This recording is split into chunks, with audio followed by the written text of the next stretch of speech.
এক জাদুকর ভেড়ার গোশত খেতে খুবই পছন্দ করত, যার কারণে সে অনেকগুলো ভেড়া পুষত।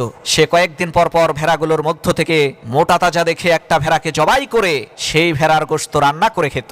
এই দৃশ্য যখন অন্য ভেড়ারা দেখতে পেল, তখন তারা গোপনে পরামর্শ করলো যে এই জাদুকর কিন্তু আমাদের প্রত্যেককে এইভাবে একে একে খেয়ে ফেলবে, চলো আমরা পালিয়ে যাই। পরামর্শ অনুযায়ী সমস্ত ভেড়া জঙ্গলের মধ্যে পালিয়ে গেল। পরের দিন সকালবেলা জাদুকর দেখে একটা ভেড়াও আর বাকি নাই, সবগুলো পালিয়ে গেছে। তখন জাদুকর অনেক খোঁজাখুঁজি করে সবগুলো ভেড়াকে জঙ্গলের মধ্য থেকে ধরে নিয়ে আসলো এবং সমস্ত ভেড়াদেরকে উদ্দেশ্য করে বলল, হে আমার সম্মানিত ভাইরা, প্রথম কথা হলো তোমরা তো কেউ ভেড়াই না, তোমাদের মধ্যে কেউ আছে সিংহ, কেউ হাতি, কেউ মানুষ, আবার কেউ আমার মতোই জাদুকর। আমি তোমাদের মধ্য থেকে শুধুমাত্র তাকেই জবাই করি যে ভেড়া, আর ভেড়া ছাড়া আমি কাউকে জবাই করি না। জাদুকরের এই কথাটা সমস্ত ভেড়াই বিশ্বাস করলো।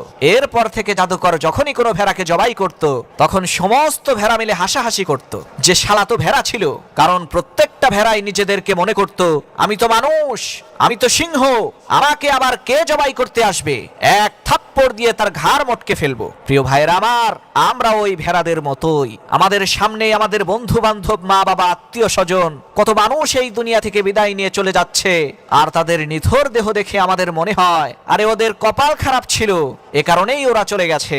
আমাদের কপাল তো আর ওদের মতো খারাপ না।